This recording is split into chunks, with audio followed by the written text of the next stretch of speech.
శ్రీ పొంగూరు నారాయణ గారితో Atmakur municipal chairperson, vice chairperson, కౌన్సిలర్లు, ఆత్మకూరు పట్టణంలోని తెలుగుదేశం పార్టీ నాయకులు అందరూ కలిసి మున్సిపాలిటీలో ఇవాళ మంచినీటి ఎద్దడి ఉంది.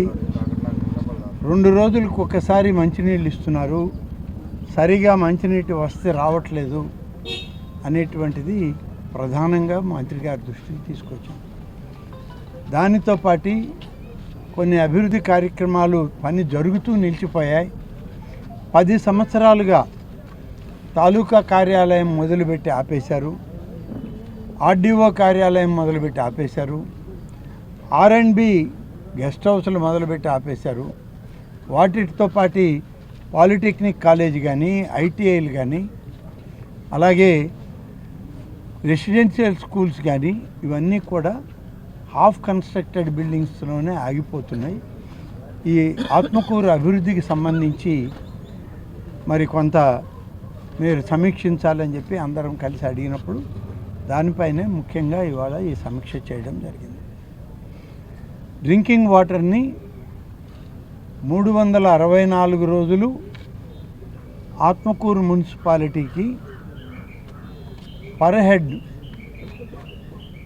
100 LPCD లెక్కన నీళ్లు ఇవ్వాలి అనేటువంటిది, అంటే కెపాసిటీ 135 ఉన్నా కనీసం 100 LPCD నీళ్లు ఇవ్వాలా ప్రతి ఒక్కరికి అనేటువంటిది ఇవాళ మంత్రి గారు అధికారులను ఆదేశించారు.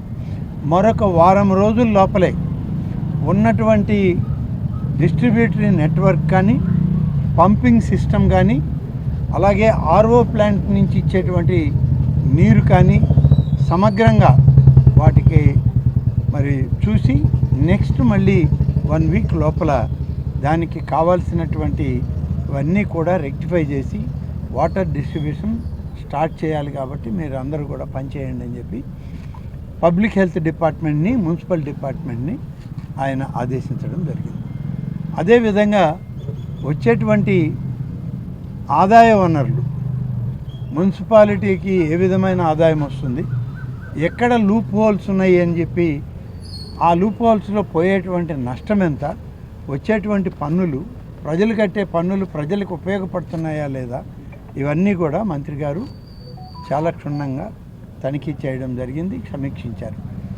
అలాగే రెవెన్యూ డిపార్ట్మెంట్ వాళ్ళతోటి, మున్సిపల్ శాఖ అధికారులు, ఇరిగేషన్ శాఖ అధికారులతోటి కూడా మాట్లాడి ఎక్కడెక్కడ ఎంక్రోచ్మెంట్స్ ఉన్నాయి, మున్సిపల్ పర్మిషన్ లేకుండా, అలాగే DTCP అప్రూవల్స్ లేకుండా, నోడా అప్రూవల్స్ లేకుండా ఎన్ని లేఅవుట్లు వచ్చాయి, ఎన్ని లేఅవుట్లు ఇవాళ డిస్పోజ్ అయ్యాయి, ఆ లేఅవుట్స్లో ఇంకా ఎన్ని ప్లాట్లు మిగిలి ఉన్నాయి రిజిస్టర్ కాకుండా, వీటిల్లో వచ్చే రెవెన్యూ అంతా ఏం చేశారు, ఇవన్నీ కూడా లెక్క తీయమని చెప్పి ఆదేశాలు ఇవ్వడం జరిగింది.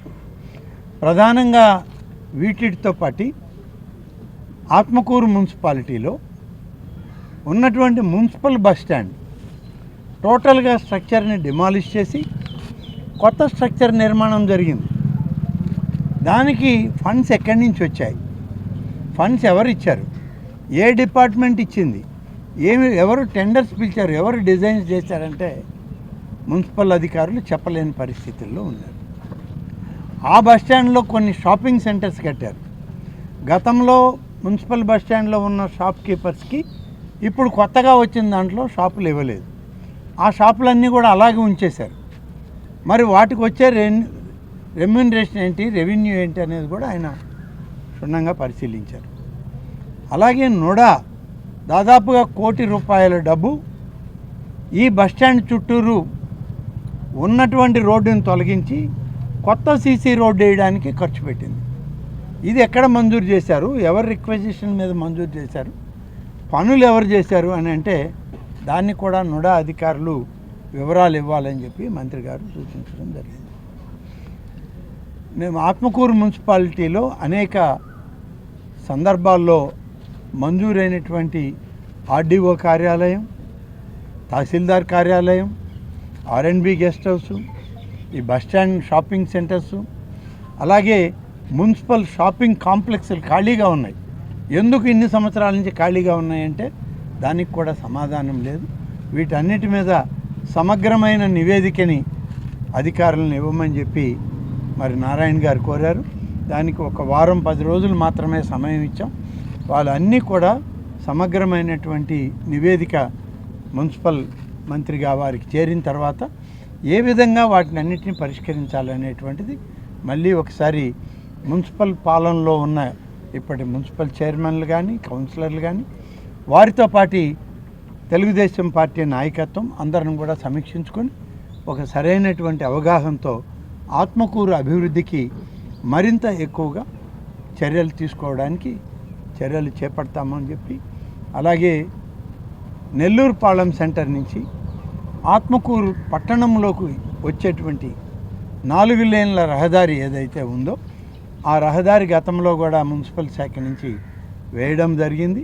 ఇప్పుడు దానిలో కూడా ఎక్కడెక్కడ మెయింటెనెన్స్ ఉంది, ఎక్కడెక్కడ ఆ రహదారి దెబ్బతిన్నది, ఆర్టీసీ బస్టాండ్ వరకు కూడా ఆ 4 లేన్ల రోడ్ని అదే విడతల వారీగా దాన్ని పూర్తి చేయాలి అనేటువంటిది సూచన మంత్రి గారు అధికారులకు ఇచ్చారు. దాన్ని కూడా చేయడం జరుగుతుంది.